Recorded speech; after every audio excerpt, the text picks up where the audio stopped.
TG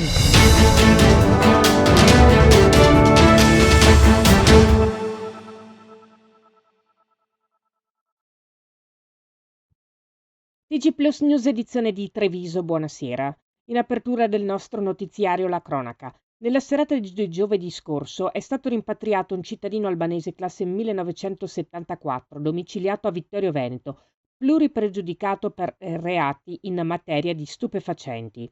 Il 51enne è stato intercettato dai militari della Guardia di Finanza in un ristorante del Vittoriese, nell'ambito di un servizio di contrasto al lavoro irregolare. Dalle verifiche effettuate dai poliziotti dell'ufficio immigrazione è emerso che l'uomo era già stato rimpatriato nel 2013. Entrato in Italia per la celebrazione di un processo a suo carico, lo straniero si tratteneva irregolarmente sul territorio nazionale e provava poi a regolarizzarsi, dichiarando di convivere con alcuni familiari di cittadinanza italiana residenti nel Trevigiano. Gli accertamenti effettuati d'ufficio, tuttavia, consentivano di smentire questa circostanza e nella serata di giovedì scorso il questore imponeva il suo rimpatrio dall'Italia, eseguito coattivamente imbarcando il 51enne su un volo con destinazione Tirana.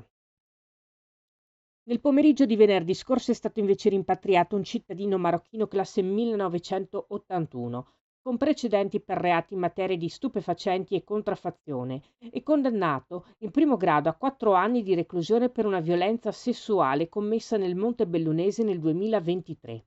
Il 44enne, in particolare, era titolare di un permesso di soggiorno di lungo periodo revocato dal questore per pericolosità sociale. Nel pomeriggio di venerdì è stato pertanto preso in carico dai poliziotti dell'ufficio immigrazione e, in esecuzione del provvedimento del questore, rimpatriato tramite la frontiera aerea di Bologna-Marconi su un volo con destinazione Casablanca.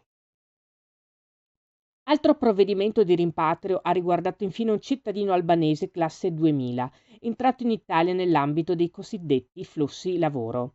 Il 25enne, dagli accertamenti effettuati dai poliziotti dell'ufficio immigrazione, era però destinatario, sotto un altro nome, di un provvedimento di inammissibilità in area Schengen, inserito dalla Svizzera e valido sino al 2031, in quanto resosi responsabile in quel paese di reati in materia di stupefacenti. Dopo il rifiuto del permesso di soggiorno, il questore ha disposto nei suoi confronti l'allontanamento dal territorio nazionale, eseguito dalla Polizia di Stato imbarcando lo straniero dall'aeroporto Canova di Treviso su un volo con destinazione Tirana. Cambiamo argomento. Il comune di Ponzano Veneto informa che con deliberazione della giunta comunale è stato avviato l'iter per la graduale dismissione della scuola primaria Gastaldo, in località Campagna, nell'ambito della programmazione del dimensionamento scolastico prevista dalla normativa regionale.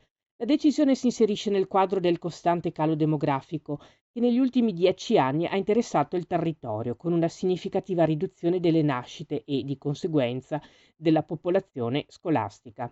La decisione non è stata semplice, anzi è sofferta perché parliamo di una scuola che appartiene alla storia della nostra comunità, sottolinea il sindaco di Ponzano Veneto, Antonello Baseggio. Ma voglio rassicurare la comunità sul futuro dell'edificio. La scuola non diventerà un buco nero nel territorio. Si chiude qui il nostro notiziario. Grazie per essere stati con noi. Arrivederci.